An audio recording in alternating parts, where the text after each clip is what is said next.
What is up, everybody, and welcome to Knife Cast episode 3. I am super stoked to be bringing this to you guys. My name is Tyler, aka TovarishWorks, and I'm joined by my friend Josh, aka Echo Does Knives. Hey, what's up, everybody? And Frank, aka Dr. Frunkey. Hey everyone, Dr. Frunkey here. So real quick, we have a couple of recaps from the last episode. One is that we talked about Will Moon's new knife model, and of course, the day after we recorded the podcast, he released the name of the model. He's calling it the Storm Crow. It's a little bit intense, we'll say. Nice name. Nice. Unique. I'll give him that. It stands out. Certainly the Magic the Gathering card name. Yeah, it does. Or some kind of Pokemon or something. Yeah, exactly. And then I had talked about the weird rules about bringing auction knives and lotto knives to TKI, and I was wrong. Those are the rules for Solvang, not TKI. But I have a buddy going to Solvang. Apparently only like 100 people get to go. There's tons of knives, so I'll be really interested to see what he sends me from there. And Frank wanted to say that Will Moon is offered to be on the show, which is super dope. Yeah, we were talking about his Storm Crow, and he mentioned that he'd like to be on the show. Great. Sweet. Yeah, we heard from a lot of makers recently, so that should be sweet. As far as what we were carrying today, I got my Spectre back from Holt Blade Works, and man, they absolutely knocked it out of the park. The knife is so good. It's so freaking good. I'm so happy with it. Why did you send it back to them? It had lock rock. Really? When I unboxed it. Yeah, so there were a couple that had that from the first batch. They have a pretty springy lock bar, and, they're still working out some of the kinks. Being the first run, I wasn't worried about it at all. And, of course, they have literally the best customer service that I've dealt with in the industry, or really any industry, come to think of it. So it was a pleasure working with them. I got to send the knife back. I actually had them adjust the anodizing voltage on the knife anyway, so it was worth sending it back, and I'm super happy with it. It's sick. That was a quick turnaround too, right? It was very quick. It was like a week if you don't include sort of the shipping time. Yeah. So it was good, and they did some other things for me too, which was really nice. So Josh, what were you carrying today? So this one's gonna make you a little jealous, Tyler. Okay. It was the Proto Tiger from Mike Gavick, the liner lock one. Oh, that was originally mine? yours. Yeah. I got like a knife from each of you guys. That's crazy. You ended up with a knife from each of us. You got mine before you even met me. That's awesome. Yeah, I did. I love the story. You're the first person. You're the fourth owner of that prototype Tiger, and you're the first of those four that I haven't met in person. That knife was a very small world knife for a long time. I'm really glad to have it. That's cool. Frank, what were you carrying? Today I was carrying the Green Mamba, the Nadeau Mini Typhoon that I just got in. Yes. Really, really enjoy that knife. So nice to carry, and I'm just blown away by it. It's so nice. I'm very happy with it. The action is great. The detent is great. Something that actually has a little bit to do with your Holt over there with the detent. Yeah. Thing. We may leave that out of this, but super nice knife. I love the new milling pattern on it, and I've been addicted to it ever since I got it. I may actually like it more than my Shamwari that I just got. Oh, shush. Oh, wow. Yeah, it's that good, though. Blasphemy. What did you want to call it? Get out. What was the name that you want to call it? I was thinking, when I first saw it, my thought was a dragon and not a snake. I guess that's just where my mind goes, so I wanted to call it the Mother of Dragons, but I made an Instagram post about that, and it is losing horribly right now. So I guess people don't like my idea. 70% to 30% Green Mamba is winning right now. So I think the reason for that is because people didn't understand it, because I'm realizing right now that I didn't understand it. I actually voted because it looked like you had Green Mamba over the knife, and then you had Mother of Dragons over pictures of dragons. So I thought I was picking between the knife and the cartoon dragons. Oh. So that might be why. Yeah. Oh. It says choose a name, though. I guess that's clearly I didn't read that top part. Right. Yeah. Whoops. My bad. Anyways, the Mini Typhoon is great. I very much look forward to having that knife on the table. Yeah, I'll send it over soon, man. That's right, Brian, if you're listening. We're gonna get a redo. Yeah, we're gonna. Speaking of that, I heard you shout out to Nado Mini Typhoon in your Bushido video that I just watched. I did. It's a good. Nice. I've always said it was a good knife. I don't like the clips, but that's okay. The hand rub satin finish on yours looks absolutely fucking stunning. It is. It is. All right, cool. Well, thanks, guys. We're going to go ahead and jump into the main topic now. Listeners, this is one that we're pretty excited to bring to you. It's a pretty broad topic. What we want to discuss in general is why high-end knives, custom knives, whatever you want to call them. Why spend exorbitant amounts of money on these things, these pieces of functional art? What's the point? We had a few talking points, and one thing that we wanted to originally discuss was sort of the definition of a custom knife, or, a mid-tech versus a custom, or all these different definitions. And sort of in the middle of that conversation, we realized it's pretty fruitless to bother making these definitions. The lines have become so blurred in the market today that it doesn't really matter. People call pretty much anything a custom knife if it's not a production knife. And I don't think that trying to nail down those definitions is particularly valuable. So really what we want to talk about is, what makes a high-end knife worth it? What makes a high-end knife in the first place? So we're just going to go around the table real quick and find out what everybody thinks, a high-end knife is, because obviously a high-end knife is sort of all relative. It's all based on perspective, what you consider to be high-end. There's knives that range anywhere between $200 and $200,000. So what is a high-end knife? Josh, tell us a little bit about your feelings on the matter. So for me, I think a high-end knife is really something that is a little outside the ordinary. It's not something you're going to find from any production company, normal production company. It's usually around the $500 mark is when I start considering them high-end. And I always like them to be a little more special, a little more like an upgrade compared to something you would find from ZT, Benchmade, Spyderco, all that. Right on. Frank? It's interesting, Josh, that you put sort of a dollar value on it. To be honest, I don't think I have a dollar value that I would set for what I consider to be a high-end knife. I think that some ZTs are honestly high-end knives in the sense that they are, on paper, solid materials. M390, titanium, ball bearings, etc., etc. I think that it's a very subjective thing. For me, it has a lot to do with materials and quality. But I don't think I have a defined thing. Maybe something that just feels right to me. I don't know how to explain it. Well done, well made, good materials. That's how I define a high-end knife. I don't put a dollar value on it, though. That's a good point. I guess the main thing I was trying to say was usually when I'm thinking of high-end, I'm thinking of luxury, and luxury costs more than standard affair, like Toyota Corolla versus Mercedes-Benz, something Right. like that. I understand, and it just turns out that when you get to those nicer builds, they just cost more money, and so Right. It is what it is. Yeah. So I would say that it's worthwhile to distinguish between high end and high quality, because I think what happens is a lot of collectors who maybe don't branch into the super expensive stuff, right? Who have maybe never bought a knife over $750. They'll refer to a lot of knives as high end. And I think what they mean is high quality, right? So a zero tolerance to me, like a regular ZT. I don't mean a limited edition 0392, but a regular good old ZT off the shelf, to me is a high quality knife. It's a good knife, but I don't view it as a high end knife, because there isn't anything making it special.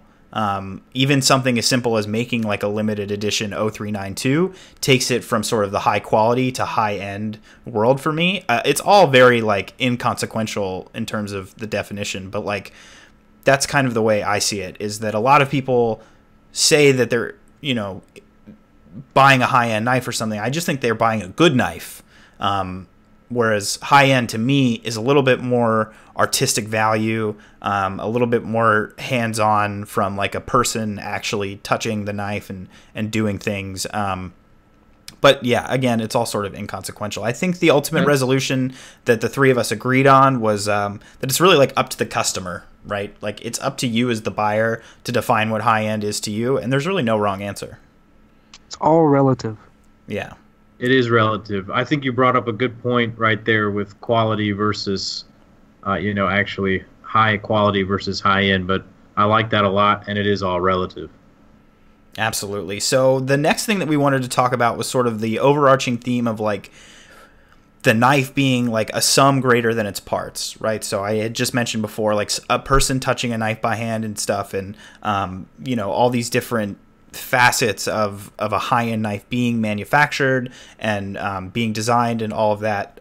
There's more that goes into it than just some materials go in and a knife comes out.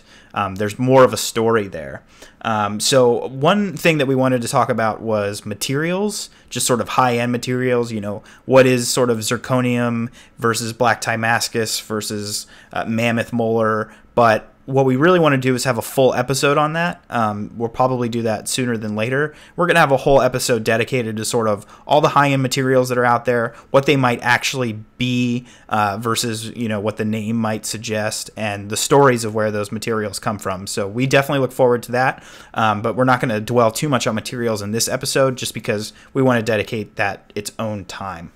So something else that I wanted to talk about was sort of like CNC knives, and I'm going to use the word custom here pretty loosely. CNC custom knives versus like handmade custom knives.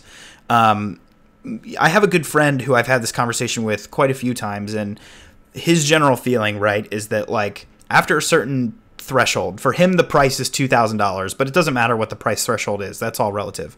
But for him, after a certain point, it's just not worth it to him to buy a knife that's been manufactured primarily through CNC versus something that's been completely made by hand. And I kind of understand that. I don't know if it's so much like a value thing, because again, a lot of people will be quick to argue, don't undervalue CNC, right? Like there's a lot of code and all the effort that happens with the design and the CAD and all that. And I respect all that. There's a lot of valuable time and hours and stuff spent there. But yeah, there's really something to be said for like somebody taking blocks of material and hand fashioning them into a sculpture. And so like, I don't know, where do you guys lie on sort of that discussion? Like, I know that I personally, my most expensive knives, the more expensive you get in my collection, the more handwork is on that knife. So for me, that sort of philosophy is very much true. I sort of undervalue CNC from that perspective. Again, I don't mean to be disrespectful to CNC makers. They do a lot of really incredible work, but there's just something to be said for taking a bandsaw and a grinder and making a gorgeous piece of art. What do you guys think? I totally agree with you, man. I think that's an interesting argument. There is always that controversy of is CNC truly a custom thing? To me, in my experience, I've actually had a couple of these handmade knives come through, and I am a very kind of, I guess, orderly person. I wouldn't say that I have OCD, but I'm a surgeon. That's my job, and so I appreciate like precision in certain things. And so honestly, sometimes when I get into the handmade stuff, the imperfections, while those actually characterize a lot of those knives, make me get a little frustrated. And I really like the CNC work, and I've had a good time and a good experience with those. I would say a lot of my collection at this point, most of my collection kind of comprises these kind of pieces right now. You hit the nail on the head really with the precision. Like I said, I have a lot of handmade knives, and they don't all fit together very well, right? There's panel gaps and stuff. If you want to make a car reference, so I feel you, and I think that you have to have the kind of personality as a collector of being comfortable with those imperfections for that value there to really add up. Josh, what do you have to say? Yeah, so I can see both sides very well. I don't think I've told you guys this, or maybe I have. I went to school. I've got a bachelor's degree in computer science, or information technology, web design. You don't remember? No, dude, I don't even use it. So I'm kidding. It's not relative to my job, so it's like it's a piece of paper at this point. Yeah. But I know what those CNC dudes are going through, like the tediousness of making sure all that code is perfect, making sure they got the right RPM at the right material, using the right heads at the right time, and it just takes a lot of forethought, a lot of planning, and I can respect the hell out of that, 100%. But like you said, there's something to be said about a knife that has this one guy taking the materials and turning it into a functional tool that has an artistic touch from a design from their head and just their hands, just that old world craftsmanship, right? Yeah. 100% Yeah. right. So I see both sides of it, you know? That old world craftsmanship has a lot of value. And when you start thinking about like the art knives, right? What makes those cost so much is how many man hours and hand time goes straight into making those knives. That's a totally different conversation, but I value both. But I have to go with the handmade a little bit more. It just feels more personal. Yeah, and I want to bounce off that because, like, I think there's a fiscal argument as well, which is just that you can, you know, let's say you're, I don't know, whatever, the Grimsmo brothers, who cares? And you dedicate 40 or 100 hours, let's say. Let's be, like, really giving. Let's say you dedicate 100 hours to the design and development of a knife. Right, from scratch, from drawing it on paper to turning it into a model to getting all the code right on the CNC, making sure all your fitment's right, getting to the point where you can basically press go. If you spend 100 hours doing that, but you can create demand for your knives, and then from that point on you just get to hit go for eternity, essentially, then you know there's a lot more like profit margin to be made from those 100 hours. I think, and a lot less effort over the course of 5 years versus a handmade knife. Every single one is 40 hours of that guy sweating in a shop. Sort of, he has those diminishing. He can't, you know, create more value out of the same amount of time. So there's that angle to check out as well. And, you know, I think a lot of the handmade ones are longer than 40 hours even, like way longer. Yeah, it depends. I've worked with a few makers. Generally, they try to keep... It really depends, right? Like, you can look at somebody like Stan Wilson who spends months building a non-flipper flipper, and he can only build, whatever, 6 or 12 in a year. But, you know, Jason Overall of Larevo Knives, of whom I have 2 knives from, you know, he... 60 hours, right? I mean, he works maybe 10-hour days, and he builds a knife in a week. So, yeah, so 40 might be a little shy. But, you know, 60 is a totally reasonable number, I think, for a lot of these guys. But that handmade thing definitely holds that mystique. That's awesome. That's right. And when you're counting in, like, the CNC, another thing is, like, the tooling costs and the That's runtime. true. Those CNCs, they're very expensive to run, and they have a bigger upfront cost. A CNC machine, like a cheap one's like $10,000, right? No, yeah, they're insane. They're like 50 grand if you want to really do a good job. Like the one like the Grimsmos have, or like the one Millet just got. Yeah, those are probably like $80,000 machines. Yeah, it's true. So I mean, it's totally different business models, but they're both cool. So another sort of sum greater than the parts topic that we want to discuss was sort of the relationship that you develop with the maker. We're going to skip that for a moment because we want to talk about that in a broader sense and give it a little bit more time. Frank, you wanted to talk about sort of chemistry and how that factors into, you know, the overall mystique to a knife and like what makes it special. Well, yeah, for me in particular, and I definitely think that a lot of people are behind me on this, but maybe in a different way. It has to do with the materials that a knife is made out of, literally, that would define a high-end knife. And I think we all understand that certain things are true in the knife world. M390 is a good steel.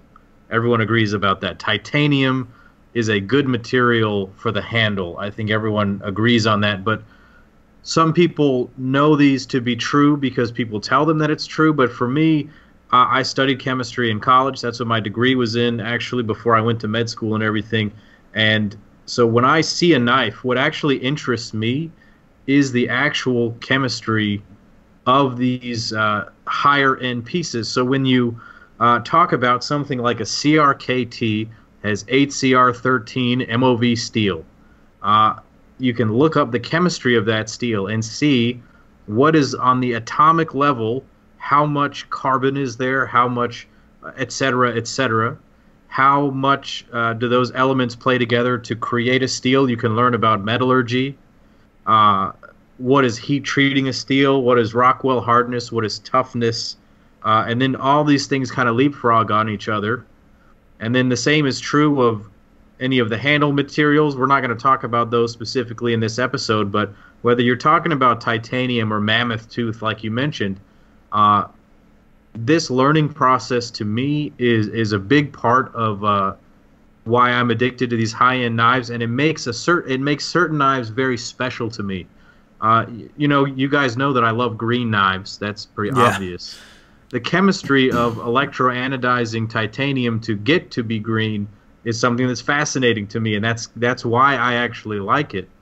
And so it's geeky, but that is one of the biggest things to me in what makes a high-end knife. If the chemistry is there, the blade steel chemistry is right. You know, M390 is great, but there are other steels that are super interesting. I'm fascinated by nitrogen steels. LC200N, Nitro V, these steels are high-end to me, even if the knife doesn't cost as much. And so, you know, this stuff is cool to me. That's what I appreciate. What do you guys think? That's really freaking interesting. I mean, I obviously don't know nearly as much about it as you do. It's definitely something to consider. Yeah. Yeah, Well, I'll bounce off what you said about the nitrogen steels. I think they're cool as hell too. Yeah. They're very it's weird, you know, because the carbides, carbon makes carbides, nitrogen makes nitrides, and like you start learning about all the differences.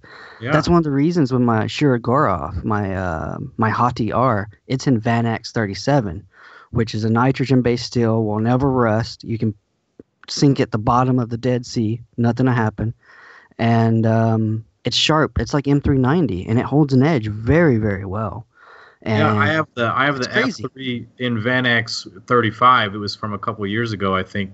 But incredible steel, incredible stuff. I agree. Yeah, it's just insane how they figure all that out. And it continues to evolve. That's something that's also interesting. You know, a few years ago, VG10 was the best steel in the world for a knife, and then it was S30V, and then it was S35, and now there are 100 steels. But you know, it's That's a very good point. Yeah, it's like today's super stills or tomorrow's budget stills, right? But it's interesting to me because I'll see people talk about, so we're talking about what is a high-end knife. People will say that a knife, no matter what, with S30V, whether that's like a handmade knife, somebody will knock it for having S30V or CPM 154. That's true. Some people hold that chemistry thing a little bit too seriously, because at a certain point you get diminishing returns. Like, we're not going to the moon and back, but we're just cutting our letters open, you know, or opening the next box of knives. Yeah. That's what mine are for. Yeah. So, well, very cool. yeah, I appreciate that.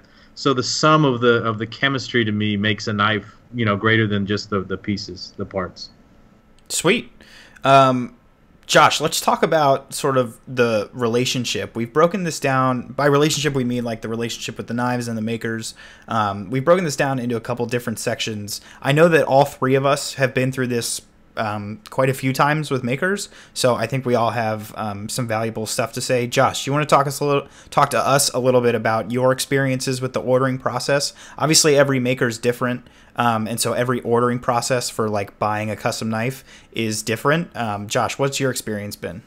So yeah, just like you said, everyone is a little bit different. I've ran the gambit between the most amazing experiences ever, and that would be like with Holt.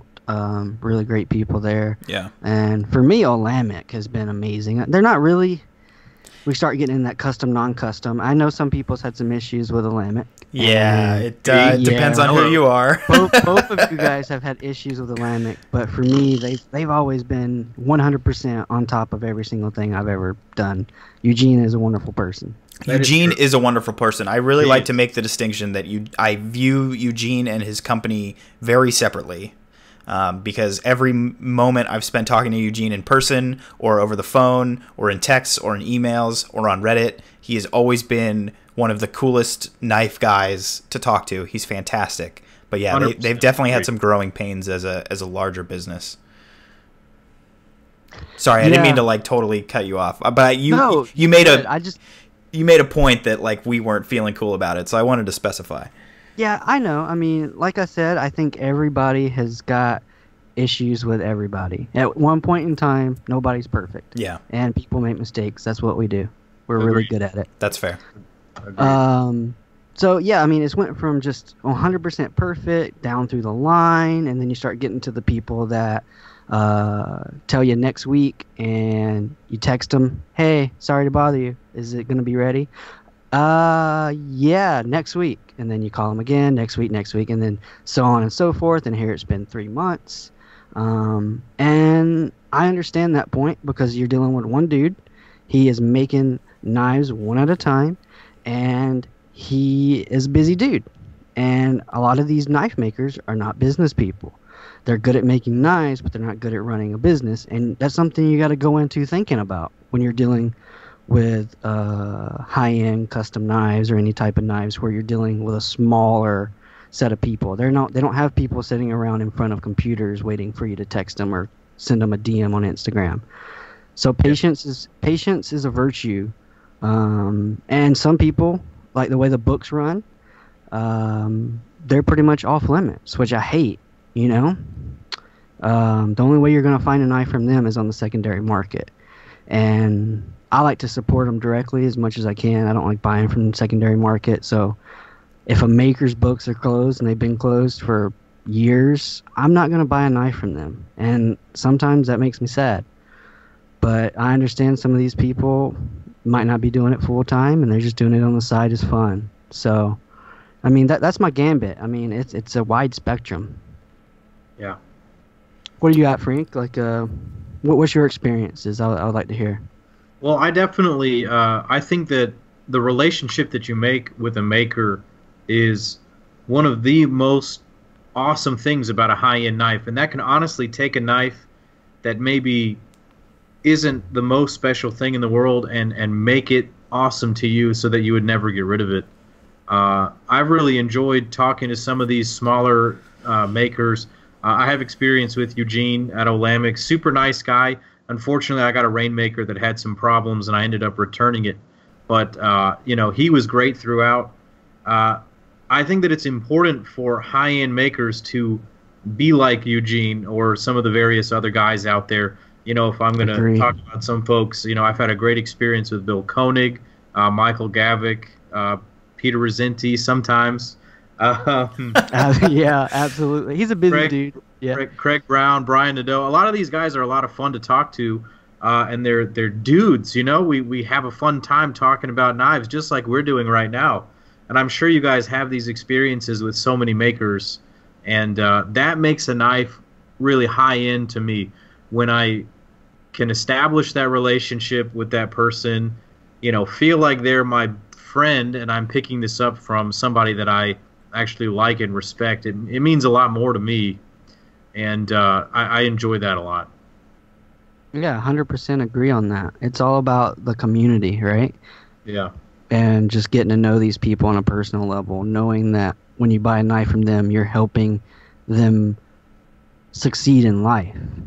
I like that. Yeah. All right, so I'll be devil's advocate. Because I agree with everything you guys said, right? Like, I've had great... Shut up. I know where this is going. No, I've had, like, tons of great experiences, right? Way more great experiences than bad experiences. And, I think, Frank, you had mentioned something about the story of making the knife and everything makes it more special to you. And obviously, like, my Thorburn L36M, I've told that story a million times. Like, I'll never let go of this knife just because of the way it was given to me. But it must be said that we're spending a lot of money. And when you spend a lot of money, something you, I think, earn is like good customer support. And Josh, as you mentioned, you've been sort of on every end of the gamut, and you've had some worse experiences than I have. But Right. at the end of the day, like, I think it's really important that the community demands more from makers, because the ordering process can either be like one of the most fun, sort of liberating, awesome experiences, or it can be this like hair-ripping, awful ordeal because your money's out in limbo and you can't get in touch with somebody, or you don't know what's going on. So it can be tough, but something that a friend of mine constantly reminds me is that, like, these guys aren't businessmen, and if they were, they wouldn't be making knives. And I think that's a fair assessment. You do something, you do anything in the art or sort of luxury space as a small business because you have passion for it, right? Nobody's making handmade jewelry or handmade watches or whatever because they wanted to be amazing at business, right? It's because they have a passion for the thing that they're making. So that's a fair point to be made. But I just think it's really important that anybody that's new to the higher end side of the hobby, be forewarned that, like, you should watch your back. Make sure you don't give money to a maker if you don't know anything about them and stuff. Like, it can be scary out there. But I don't want to bring too many clouds over the podcast. So, like, let's talk about sort of the support aspect of the relationship. Josh, this is something you mentioned before, was sort of the thing you wanted to bring up in terms of the sum is greater than the parts, because you feel like, in the same way that maybe if you buy a TV from Best Buy and you get a warranty, you're sort of, if you invest in a maker, you want them to invest in you. I don't mean to take all your words. Go ahead. Yeah, this is something I'm extremely, extremely passionate about. And it's part of, like, when I'm spending a lot of money on a knife, it's something that I almost expect to a certain degree. Like, I know you have to be realistic with your expectations, but when I shell out $1,000 for a knife that will do the exact same task as, like, a $100 knife or a $10, $15 knife, if something goes wrong, I want to be able to contact that maker, and I want that maker to be able to take care of me. I invest in them, and I want them to invest back into me when I come back to them with an issue. If a maker does that, what's going to happen is every single time I got the cash for a knife, I'm going to that maker because I know if anything happens, they're going to be on my side. They're going to fix it. They're going to make it right. They're going to do it fast.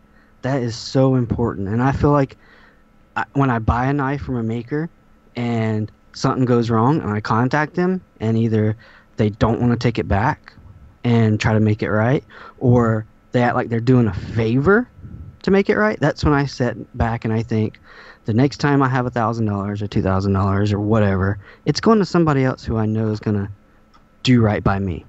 And that's very important. I'll use one example real quick. You guys know how much I love Mike Gavitt. Yep. Oh, yeah. Just a little. Just a little.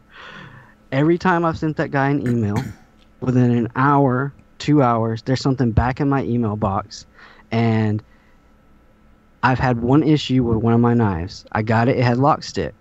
And I sent him a message. He's like, I didn't realize it had lock stick when I sent it out. Was it like that from the beginning? I was like, yeah. He's like, okay, send it back. I send it back to him. He gets it on a Tuesday. He fixes it on a Tuesday. He ships it out on a Tuesday. And it's back to me 3 days later. And all I did was pay shipping to him. He fixed it, paid shipping back. And I'm not saying everybody has to do that, but man, that makes me feel really good about my decision to have 7 really nice Gavcos as opposed to 7 B makers that are not going to do that for me. It makes me confident in that knife and that maker. Yeah, and right? Absolutely. You have 7 Gavcos? He does. Yeah, I do. 6 of them are Damascus.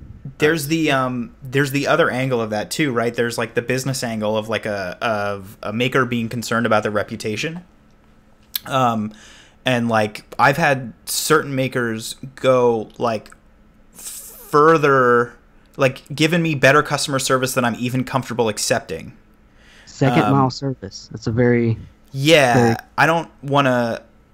I'm not going to give too many details about what he's doing because I don't want, the worst thing is you set false expectations for other people that have bought somebody's knives. But Hedonic Blue Maris right now, a South African maker, is like going so far beyond what he needs to be doing for me right now. And like, you know, I've met him a few times. I've had dinner with him. He's a great dude, but like, it's just wild.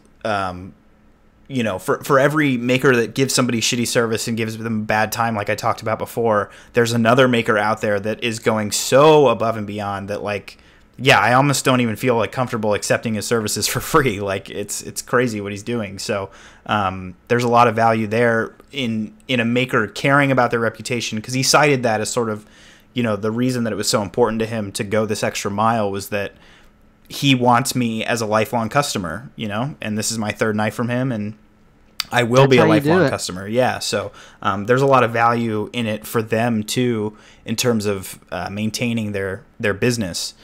So it's almost silly not to do that, right? Like, yeah, of course you'd want to do that. It's good for your customer and for your business.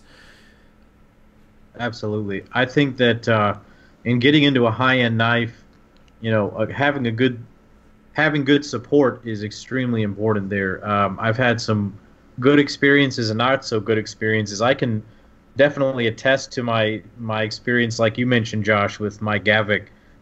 My trasher had a little bit of an issue with the satin finish, and I just mentioned it to him. He said send it, and he took care of it, and it was back to me within less than a week. So, you know, knowing that knife is in good hands, like I can use it and not be afraid, because I know that he'll help me out with that.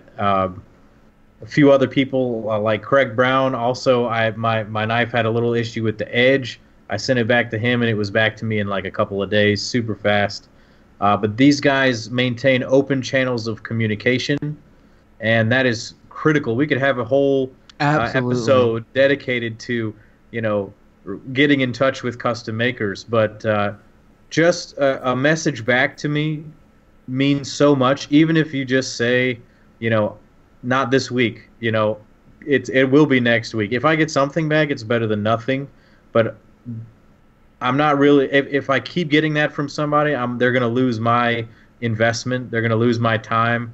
And I tend to focus on the people that do a very good job of it. Like, I have a few knives that keep showing up. Like, I've bought 2 Brian Nadeau mini Typhoons. You know, I have a second Koenig Arius coming.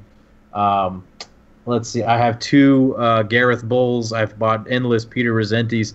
You know, these are because these guys all do that for their knives, and it's critical. It's absolutely critical. Yeah, that's my biggest pet peeve in the world of knives is I don't care if you're not hitting your expectations and you think I'm going to be mad at you about it or whatever. That's irrelevant. What I want to know is that you're there and you still know I'm here. That's so, like, when I send a message to a maker, I'm not expecting them to send something right back, like you said, but if they say, hey, sorry, not this week, that makes me feel so much better than I send them a message and 2 weeks later I still haven't heard one word from them, especially when they got my money. You know? Yeah, I told a friend. That's so important. I told a friend recently, I would rather you message me back and tell me it's going to take 2 years. Exactly. Than not message me at all. Yeah. Yeah, absolutely. It means the world. Just the little things. And some people, that's completely lost on. Some people that just, you know, I just mentioned I own 2 knives from a particular maker that has a reputation for disappearing off the face of the earth when your knife has some issues. And I don't know. I just want it to. I want that to be there. The support needs to be there. If you're paying this much money, I can buy a $1,500 laptop and that thing will get repaired. You know, why can't my $1,500 pocket knife that may have, you know, less real world value sometimes? I don't know how to describe it. You know. Yeah, absolutely. So as far as the relationship is concerned, there's one area that I'm really excited for you guys to experience in 2018, which is meeting these guys at knife shows, putting the face to the name, shaking the hand, going to grab lunch, you know, having a conversation, and picking up and playing with all their knives. This is something I've gotten to do a couple times now and intend to do as frequently as I am able, which is go to knife shows. I went to Blade Show last year and New York Custom Knife Show, and honestly, there's like no substitute for it, right? Like the real human connection, it's not undervalued, or it is undervalued. I think a lot of the time. So there's really, that really like adds to it. When you get to walk up to a table and meet a maker and pick up a knife and flip it and have them tell you all about how they made it and all the materials and what part was difficult, and maybe it's a new model and blah blah blah, and when you buy that knife and you hand them cash and you walk away with it, like that piece is a lot more special to you because there's like this memory attached to it, and purchasing it was an event, and it really deepens the relationship too, in terms of after you leave the show, those guys are way more likely to respond to your Instagram message first or your email first, right? Because like the two of you are invested in one another. And so I think there's a lot of value there as well. Well, I'm very jealous of you. I'm still so early in this process that I haven't gone to a show yet, but I am very hopeful that I'm going to go to the Blade Show this year. It looks like that weekend I should have off. And I went to college in Atlanta, and so I kind of know the place, and I'd have some friends there. So I really want to go, and I want to meet all of you guys, and I want to have a lot of fun and experience what you're talking about, Tyler. I'm jealous that you've had that happen, and it would be cool to try it out. Yeah, same thing. I can't wait. Blade Show is going to be my first show as well. I'm from Georgia originally, and I lived like 60 miles outside of Atlanta, so I'm going to go stay with the folks and make them feel good while also going to a show. Nice. That's the trick, man. Yeah, I can't wait. I just, in my head, it's like, yeah, exactly, right? I don't know who I'm going to meet first, like whose table. Probably Mike Gavick, if I'm being honest. I'm sounding like a fanboy at this point, but I don't care. Well, I'll tell you what. I know to buy stuff. I'm going to get in Thursday. No. But like, so when I went, the first maker I wanted to see was Michael Gavick, and I managed to make that happen. I managed to tunnel vision my way all the way to his table without bumping into anybody. But what I found, like going to New York Custom Knife Show, is it doesn't really matter who you're headed to. You'll probably bump into somebody else on your way there. I can't wait to see like Andre Thorburn, like, hey, you remember me? You sent me a clip. Thank you. It's like, yeah. I love Andre, man. He's so level-headed and quiet. Cool. Just seeing everybody. Man. That's gonna be so much fun. But, I'm gonna be honest. I'm gonna take my 2 Clyde Challoner knives, and if I see them, I'm gonna ask him about them. That's a different topic for a different day. But long story short, is he sent them to me twice, and they've both been off center, and it drives me absolutely nuts. And that's one of the things I want to do there. That is if you haven't sold him by then. I'm trying, actually. Yeah, I saw that. All right, cool. So for literally weeks on end, guys, as far back as the very first inklings of this podcast being made, Josh here has been absolutely chomping at the bit to talk about hedonic adaptation. So Josh, this is your moment of liberation. Go for it. Sweet. Okay, so basically hedonic adaptation is what always gets me into a rabbit hole in every single hobby I've ever had in my life. Guys, when I was 14 years old, I worked all summer long, mowing lawns, like everything you could think of, scrubbing floors for old ladies, to spend about $700 on Yu-Gi-Oh cards. And that is like... Yeah, okay. I'm a 90s kid, and like... I'm with you. I'm right there with you, man. 6th, 7th grade, like, was all about Yu-Gi-Oh! And I had to be the best on the block, so I spent a lot of money on those. But that's basically what hedonic adaptation is. It's always, what can I get? And then, I'm sorry. Hedonic adaptation, let me try to make this as simple as possible, is once you get something, you're really happy for like 2 weeks, right? You've been jonesing for it for months. You get it. You're really happy. The happiness settles back. The happiness settles back down, and you start thinking about the next one. And then the ride starts all over again. You're thinking, this is the one. I gotta have it. It's perfect. It's gonna make me happy forever. And you go and you get it. You spend more money than you did last time. And about 2 weeks later, you're doing the same thing. That's what takes you from a rat to, and 2 weeks, you're like, oh man, this is the best knife money can buy. 2 weeks later, you get a Delica. It's like, oh man, this is really nice. 2 weeks later, you start looking and you start thinking, and then next thing you know, you have a ZT, and it's like nothing can be better than this ZT. And then a Riot, and then an Alamic, and then a custom knife from Andre Thorburn. And you're like, oh man, if this is that much and it's that good, then what's a Peter Rosenti like? And then every time you get this high, it's like that high that you get, and you're like, oh man, I'm like so euphoric and I'm so happy. And then something sets in, and this little kernel gets in your brain, and you start thinking, it's like, what's the grass like over there in Porca Blades territory, or over there in that's one I'm thinking about right now. I want a Porca Blades, but I don't want to spend the money. But that kernel's there. It's like, well, yeah, I think that's something that we all fight with, and something I wanted to talk about was like my jump from very terrible production to super high-end custom happened very quickly, and I wanted to kind of go through that. My first knife that anyone ever gave me was a CRKT Ryan. This is a model they've been making forever. It's no like idea. $20. It's a weird looking Zytel handled. I still have it. It's a terrible knife. It's on like steel washers. It's like awful. Oh my god. But I had that knife, and then like I got that big fixed blade that I mentioned in the first episode. I had a CRKT. I knew nothing about knives, and I said tactical knife into Google, and the first thing that came up was the K-Bar tactical knife. And so I bought a K-Bar. I bought the Tanto. And then I learned about it, and like you said, like I learned that it had 1095 steel and that it had this handle, and I was like, what's better than this?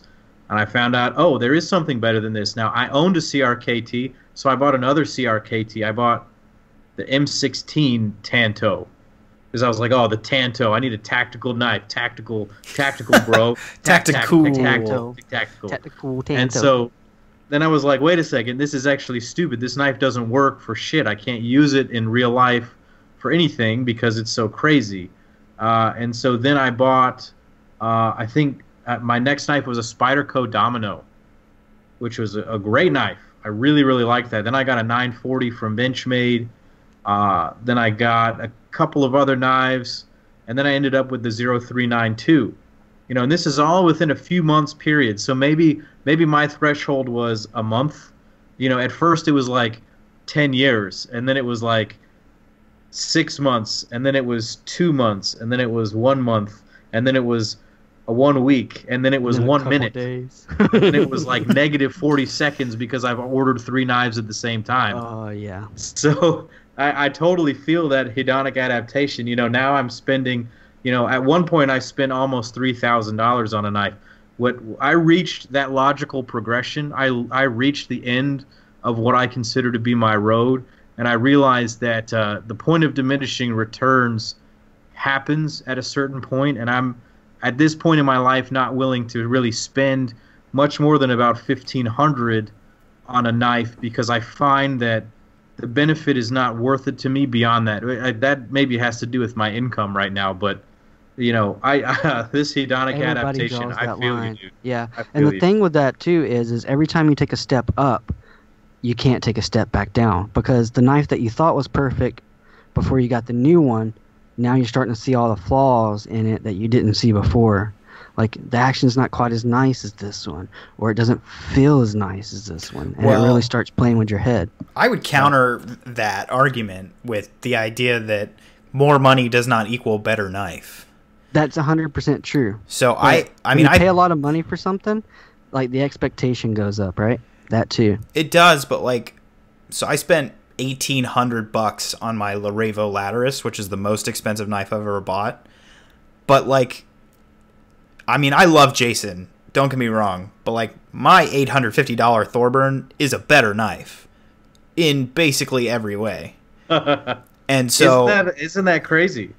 Yeah, and again, you're just buying different things, right? Thorburn water jets all of his shapes out. Whereas again, Jason's cutting everything out with a fucking bandsaw like a madman, which is awesome. That's why I bought them. That's why I like his knives. But it is worth. I just wanted to chime in. It is just worth noting that more expensive does not equal better.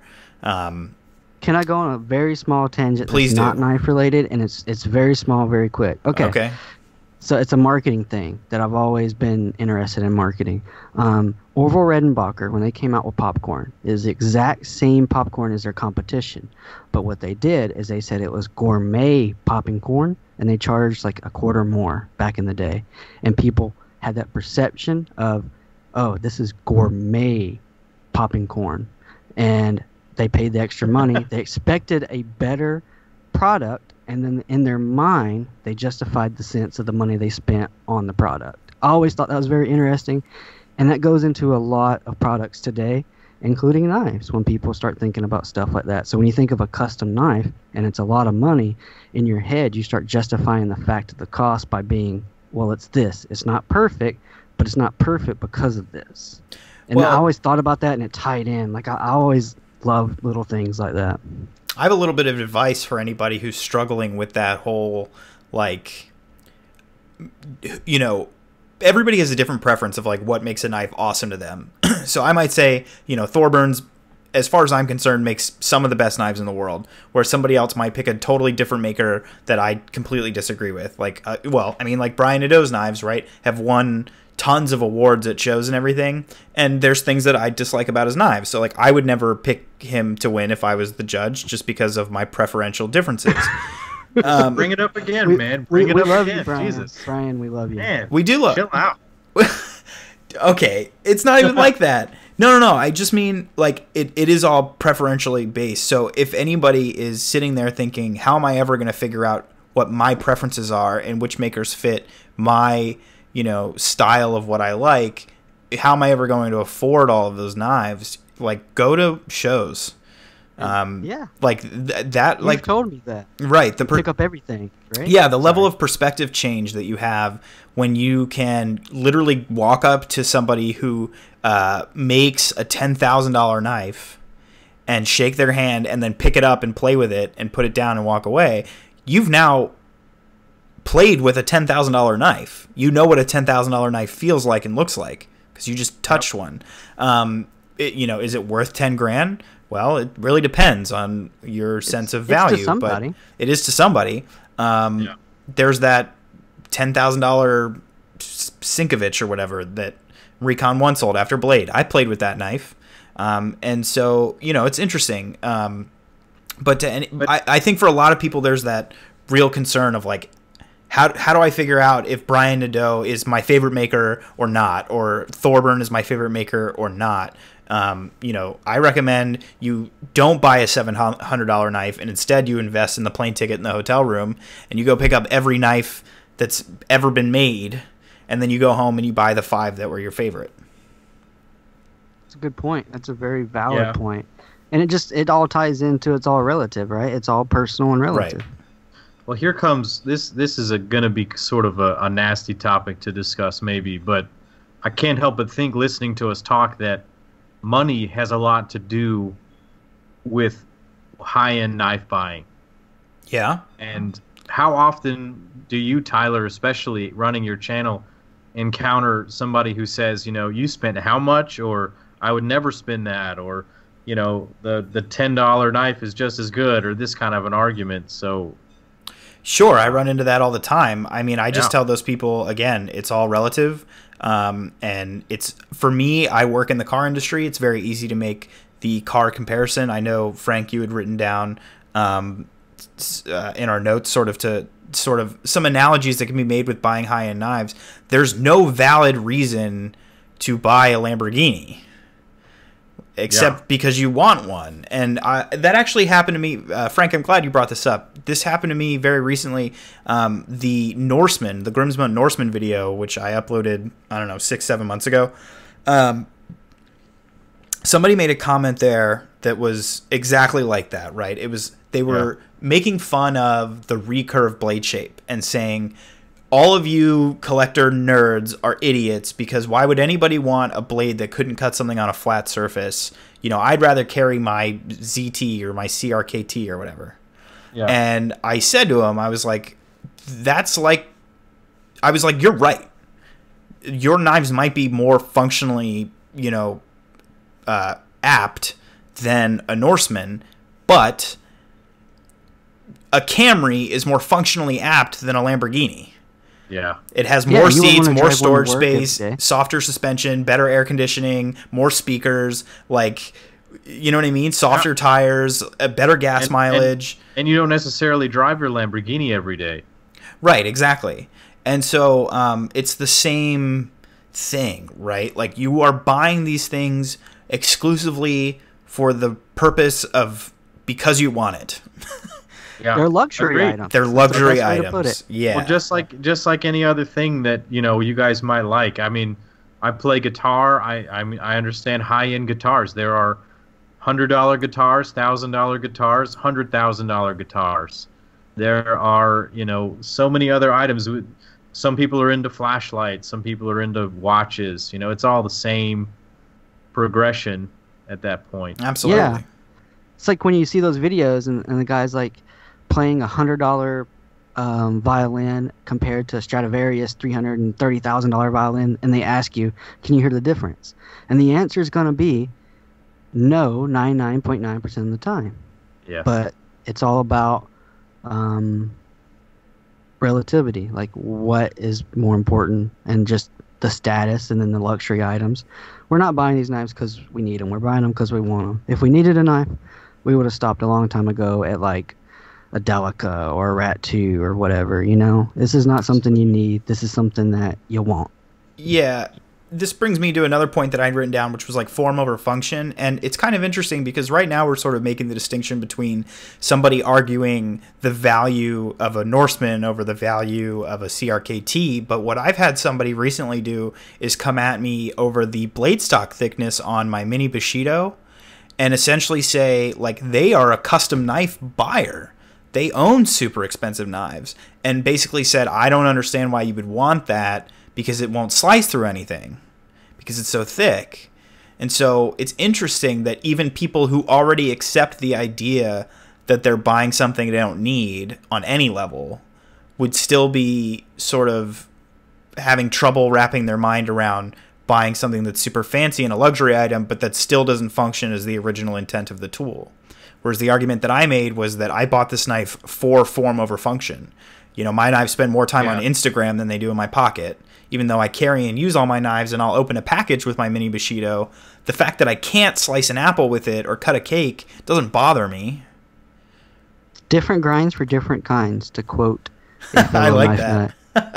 Yeah, you know, I think this is a good time to make maybe a public service announcement for knife dudes and knife nuts in general.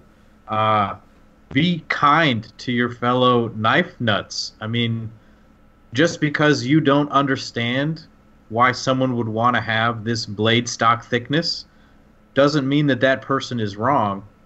A lot of times it just comes from a lack of understanding. And like, we like some knives because their form is more important to us than their function necessarily. And the worst thing that you can do in joining the knife community is start fighting people about this. And just learn to love everything, even if it's really weird. And just, I don't know. I think that's something that I hate it when people are negative and they say, oh, this knife is terrible. No, the knife isn't terrible. Maybe it's just not to your taste, you know? Yeah. Sometimes they're terrible, but not really. You know what I mean? That's perfectly said. That's 100%. It's like, I'll just do a quick example. I don't get Medford knives. Like, I don't ever want to own one, but somebody does. And if somebody showed it to me, there you go. Exactly. That's a good dude. I mean, and I'm not saying anything bad about Winger. Like, if he showed it to me, I'm like, dude, that thing's awesome. Congrats. I'm glad you got it. Yeah, you know? I'm glad it makes you happy. I'm glad you get the fulfillment from that high-end knife for all the reasons we've discussed today. Yeah. You know, even though I don't get that. Yeah, it's not for me, but I'm glad you found something that you love and enjoy. Yeah. That's perfect. It's a good. Yeah. Good. building on that, another point that I brought up, we've sort of already talked about, like, over a certain price point, right? Like, you're just buying something because you want it, right? So like at $200, yeah, at $200 you can get M390 and like a good knife, right? Like you can get the knife, and then beyond that, it's sort of just because you want it. But I think a point to make, building off of what Frank just said, is like there is no right or wrong, right? Like there's no right way to be a custom knife collector. And I know some people that own 30 of the same knife, and that's all they own. Yeah. And, like, that's okay. And, you know, you just have to really do what makes you happy. And if somebody starts to tell you that you're collecting knives wrong, then you can just laugh in their fucking face because they're an idiot. Can I bring up a specific collector right now? Okay. Maybe you guys are familiar with Keith Kevin Ken. I can't say I don't know him either. You don't know who that guy is? Oh man, he's got a YouTube channel. This guy Keith Kevin Ken. He's a collector, but he has every single Spyderco ZT. Like he just has so many of these knives that I don't really want. And at first I was like, why does he have all these things? But it brings him so much joy to have them all that, you know, I've learned to kind of appreciate that, and definitely try not to be negative there. What social media is this from? He's got an Instagram and a YouTube. He's got a YouTube channel, Keith Kevin Ken. Got it. He makes a video every single day, every day. Wow. Yeah, that's cool. Okay, that's because good I was gonna say there's a Redditor named Witty Username who's the exact same. That's exactly what I was going to That's who I thought he was talking about. Yeah. So first. Witty has every single 0392 that's ever been made, every single Spyderco Paramilitary 2, all the sprint runs, like everything. That dude is a fucking maniac. But I love that. Like this guy, Keith Kevin Ken, has got every sprint run of every Spyderco ever. And he's got, 400 cool Chris Reeve knives. It's like unbelievable what he's got. I wonder if he's in the collectors club. And it's like that's to bring in he is the in the point. collectors club. He's a completionist. I figured he would be, yeah. I mean, just to bring back the point is, just because somebody's collection is different than yours or their tastes are different than yours, it's like I've had people ask me, why do I want to spend money on 5 Gavco Tigers? It's because I love the Gavco Tiger and I want one a little bit different each time. It brings me joy. I mean, it won't bring Tyler joy. Shut up. Just learn to respect your fellow knife nuts and their obsession, basically. But that's a great segue, Josh, to your own point. You had written down collector's mindset. Do you want to talk to us a little bit about what you meant there? Oh man, I don't even remember. Well, I mean, I think it's fair to say, like, what we were just talking about, right? Like, so I have the perspective of like I only really collect one of each knife because I don't have that much money to invest, and so that having more than one. About. Exactly. Yeah, it's like everybody has a different mindset. Everybody has a different. I'm gonna be 100% honest here, guys. Some of my knives are safe queens, and I get so much joy out of owning and flipping and just admiring the knife that the thought of carrying it and messing it up is higher than my thought of just keeping it and actually just admiring it. And that brings me joy, and that's part of my collector's mindset. A lot of my knives are safe queens, and I know people on the other end of the spectrum that says if you buy a knife that you're not going to use, you're stupid. Well, I'm not stupid. I'm different. I think you've opened a totally new can of worms with this discussion right now. The concept of a safe queen. It's just what brings you joy. To me, I really enjoy carrying all of my knives. I make a point to carry them. Oftentimes, I force myself, when I look at my knives in the morning before I leave and I'm choosing which one to get, if I have the thought, no, I don't want to carry that because it's too fancy, I put that knife in my pocket on purpose. And I know people that if they say, well, if it's not going to get carried, I'm going to sell it. And I mean, that's all part of the collector's mindset. Yeah, but it's all part of it. I get the idea of a safe queen. I really do, and I've had a couple of those. But I found that I lose joy for those knives over time. When I don't carry it and use it and, it's almost like I build a relationship with the knives. Now you can talk about that with any knife. You know, some beater knives are going to have real relationships with their makers, or with their owners, I should say. But for me, if I don't get to use a knife, if I think it's too fancy or whatever, it's going to eventually get sold. That's my policy, anyhow. Yeah, I live by the same sort of mantra. Like See, I'm the black sheep. Yeah, well, and like, I mean, I understand it, but I don't practice it. For a while, like, I had Safe Queens, and like, I know a lot of guys that do a lot of like buying and selling do that because, you know, they don't want to like devalue a knife. But yeah, I got to the point where like I don't really like carry my knives around the house. Like, usually at home, I'm just like in sweatpants, which doesn't work well with pocket clips. And I don't have a lot of shit to, like, if I need to cut something, I'll walk into my office and pick up a knife and walk it out to the thing I need to cut.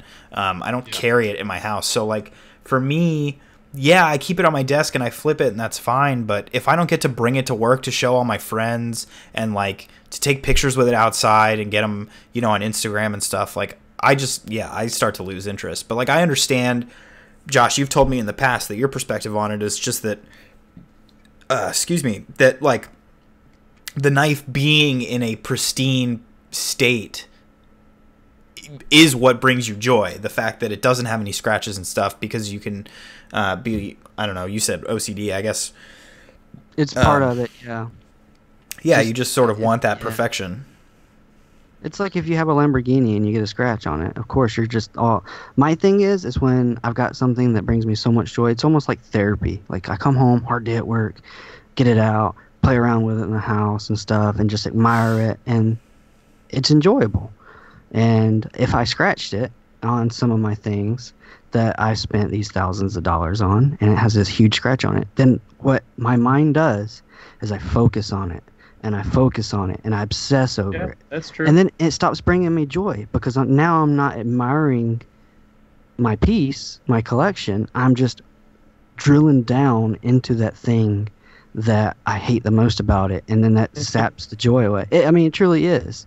I mean, I mentioned those Clyde Challenor knives earlier. I love those knives. They're amazing. But the fact they're not centered, the fact I can't get them centered, the fact I sent them to him and he didn't get them centered, it's just I'm obsessing over it, and it's not bringing me joy.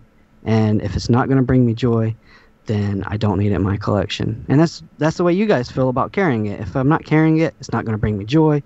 I don't need it in my collection. So it's just different grinds for different kinds, again, to quote a certain someone. And then there's sort of like the blurred lines of art knives, right?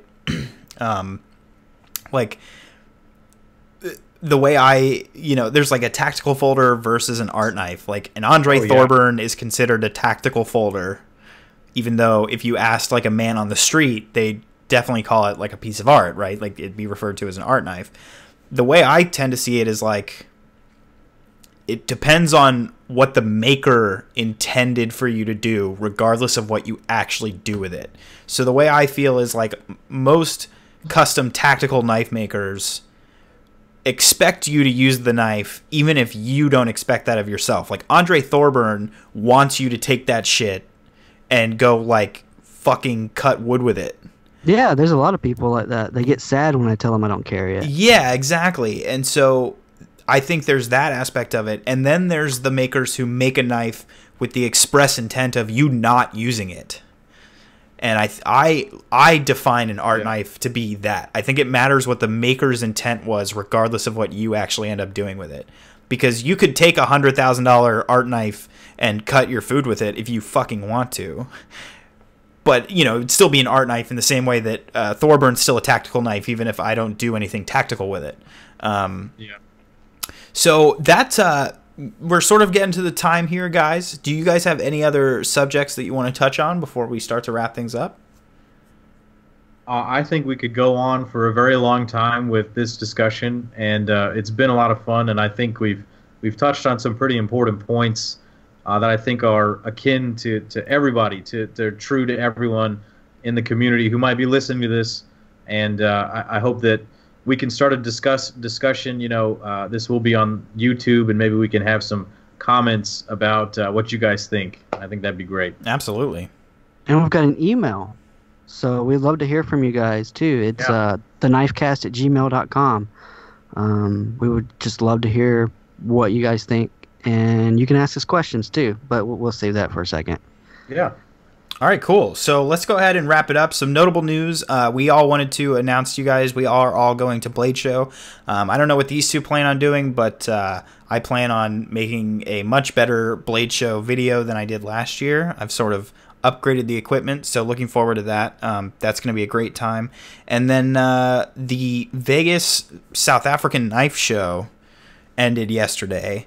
And for whatever reason, I didn't know that show was happening. Like, I don't even know what it's called. I could look it up real quick. But yeah, that kind of just, like, happened. Like, all the South African Instagram pages I follow just started posting, like, hey, look, we're here in Vegas. Look at these knives. I'm like, whoa, whoa, whoa. I'm supposed to be there. Like, what is this? So, yeah, J.D. Vandeventer brought his first batch of golds to the United States for the show. Mine is in the mail. Coming via FedEx, super slow. That's exciting. Wow. It is exciting, except he put it in the mail on Friday, and it's not going to get here until next Thursday. Like, what? That sounds like FedEx. Not throwing shade at all. No. That is brutal. Yeah, and the worst part about FedEx is it is signature required, and the place they take it to is far away. So I have it set up to pick it up. So hopefully I get to pick it up on Thursday. Yeah, I work for the competition. We don't have to worry about that for anything. We'll throw your shit anywhere. Yeah, you'll fucking just knock on the door and run away really fast. Not me. I'm not like that. Yeah, he's not like that. But Sure. yeah, so that Vegas show happened. Guys, African Custom Knives definitely bought up a lot of inventory from that show. If you're interested in any of the newest models that have come from South African makers, I strongly advise you to go check out their website. This is not a sponsorship, but I love those guys. I love those knives. So definitely go check those out. There's going to be a nice, good batch of South African knives popping up on their website. Thanks so much for listening, guys. We had a great time with this one. Episode 4 will come out in 2 weeks. My name, again, is Tyler. You can find me on YouTube at TovarishWorks. I just released my Colazo Knives Mini Bushido video this morning, and so I'm pretty stoked about that, finally getting some knives back up on the channel. You can check me out on Instagram at TovarishWorks, and of course you can email me anytime at tovarishworks@gmail.com. Josh, where can we find you? That's a bit of a tongue twister, huh? Yeah, a bit. So I'm on Instagram as Echo Does Knives. That's the best place to get in touch with me. You can feel free to DM me anytime. All right, and Frank, spill the beans. And I'm on YouTube as Dr. Frunkey. Message me on any of my videos. I'm on Instagram as Dr. Frunkey. I talk on DMs there all day, so hit me up. And I have an email, drfrunkey@gmail.com. Whatever you want to do, hit me up. Huge thanks to everybody who listened. Again, if you have anything you want to add to the discussion, please leave it in a comment down below. Let us know. We do in the future maybe intend to do a little bit of a Q&A at the end of every single episode. So we're just going to kind of do that or not do that based on the interest that we gauge. So look, if you guys want to ask us questions and submit those for future episodes, then please do so below. We very much look forward to that. Thanks again for listening, guys, and we will see you next time.